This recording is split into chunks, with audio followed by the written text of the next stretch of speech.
Uh, while I was thinking that, was I moving correctly or not and all that, those minor details I would have to look at and then figure out whether I was doing it correctly or it can get better. So really what you're saying is it's a waste of time for us to analyze your technique because you don't know what's in your head anyway. Yeah, exactly. You said something very interesting when we chatted after the World Cup, and you said how in your mind you started running a single before you've actually played the ball. And so what we did, I don't know if you know this, when you were in England during the one days, we actually had the stump mics up for a while, and on 2 successive deliveries you actually said 1, and the second time you said 2 before you played the ball. Did I? Oh, yes, yes you did. Of course. We actually turned that up. Yeah, you said 1 and then played the ball. Yeah. No, sometimes when the ball is delivered, you know that this is a boundary ball or this is a ball where you. Yeah, I mean you know that this is a half volley and you can play a big drive, or this is a short ball outside the off to which you can cut or just block it. So once the ball is released, and that's when you start preparing for that. So how can you ever teach a young kid how to play? If you're going to tell him, listen, I know the ball's going to be a boundary, this kid will say, but I don't. No, I mean, the reason I ask this is, you've now got a lot of youngsters around you, people who obviously look up to you and who want to learn from you. And so how does that process take place? We are always working on each other's batting in the nets. If I'm bowling, then I would always walk across and tell whoever, I mean, it might be Saurav or, Raina or, Sehwag or whoever. I mean, but we like to share our knowledge with each other. I mean, and similarly, Saurav will also come and tell me if he sees something in my batting. He'll come and he'll tell me that this is where I feel it can get better. And, it's a healthy discussion, and these things should take place as often as possible, because it can only make you a better cricketer.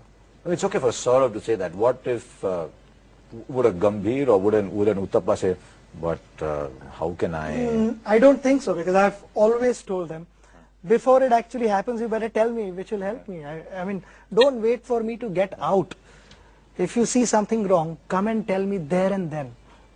Yeah, but I mean, I can imagine, listen, I'm Uttappa, you're Tendulkar, okay? And I'm seeing something, and I'm saying, but I don't know whether this is right or wrong. It seems wrong to me, but how do I know what is right or wrong for him? Do you sometimes feel you probably generate this kind of awe in the teammates now? I mean, they're looking up and saying 7800s, me too. Not really. I mean, I am probably one of the guys who would be joking around most of the times. And right from the youngest member of the squad to the senior most member, we would be fooling around all the time. And when the time is there to discuss serious cricket, we shut off those jokes and fooling around and get to our business. I think that is extremely important, and we know when to switch on and switch off, and that applies to everybody in the team. We all know the importance of that. We respect that.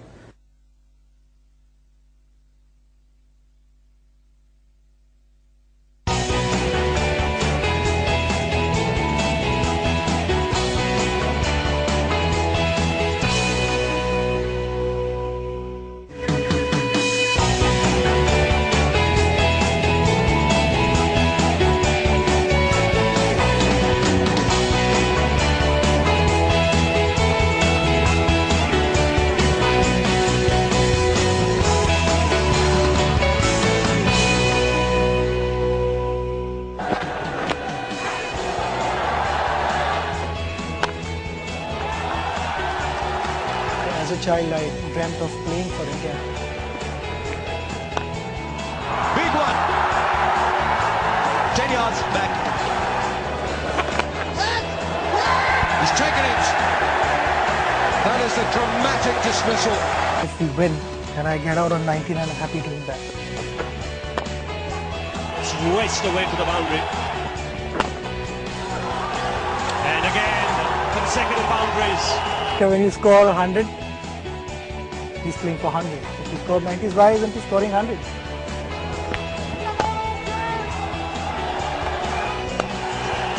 That's a magnificent strike for 6. It's been a terrific journey. I've enjoyed everything.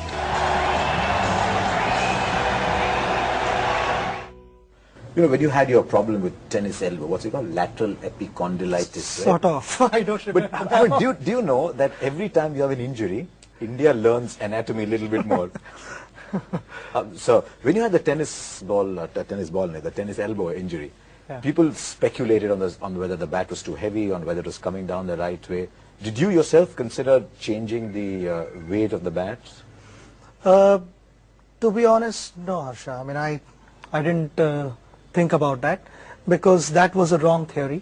The lighter bat, you will feel more impact on your elbow, and with obviously the weight that I was using, the doctors told me that there's going to be lesser impact because you have reasonable weight in your hand, and I don't think it was because of heavy bat. I mean, injuries can happen. They take place not only in my case, but you know, so many sportsmen have got injured. I mean, Jacques Callis also had a tennis elbow injury, and you know, so many other guys. I mean, Nasir Hussain, I spoke to him before actually I got operated. So you know, all these things happen to most of the sportsmen because you know, the number of years you play. I mean, there is going to be a bit of wear and tear, and it's wonderful when you get into that situation because you know that you've given it all. And what's the heaviest you've used? Do you have a range? Do you go up and down, or are they all about the same? Sometimes you go up and down, yeah, depending on Someone once said you know, used your to feel. 3 pound plus? Yes, I mean, when I was in Australia in 1999, I just had my bat checked, and one of the guys over there said, "How do you play with this bat?" I said, "Why? What happened?" He said, "No, it's 3.2." And that's when I started feeling the weight. I said, "No, this is 3.2. I need to." Till then, I didn't, and I was playing there, and this was towards you know, the end of the tour. It was just a week and a half to go, and that's when he told me. I actually started feeling the weight. I said, "No, please, can you make it light for me?" And so it disproves the theory. There's a theory that in Australia you must play with lighter bats because you use a lot of horizontal bat shots, and yet in '99 you scored a ton of runs in the Test matches with a heavy bat. yeah, I've always believed in the feel. I mean, if I pick up a bat and if I feel right, then I go ahead with it. I mean, it doesn't matter whether it's heavy or light, but if I'm feeling right, that is what matters. How many do you reject before picking 3? If you have to pick 3 or 4 bats, how many do you reject? Now, all the bats which come to me are very good bats, and Tell you me know, the truth. Well, someone's rejecting No, them I mean, for you then. You would get probably 8 or 10 bats, and out of that, you know, just probably 2 or 3 which would be like superb, absolutely fantastic, which you can literally pick up and walk in the middle and play. So those ones I would put them aside because those are my match bats. I don't want to break them while playing in the nets.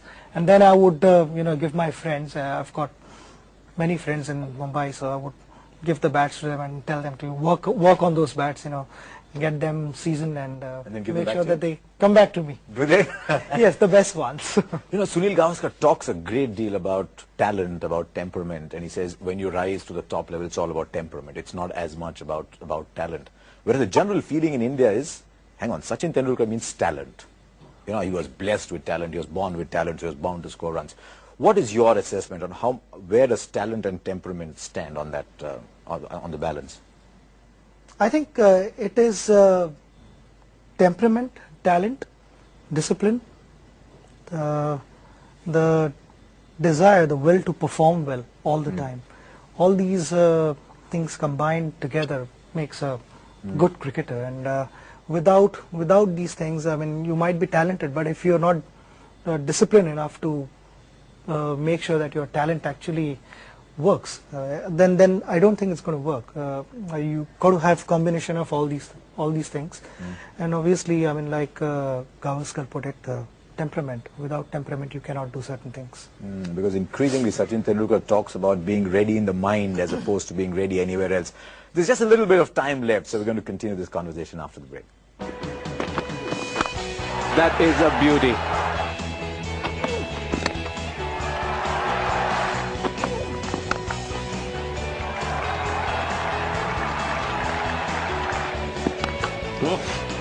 That's class. Let's go on for some more. It's pulled away for 4.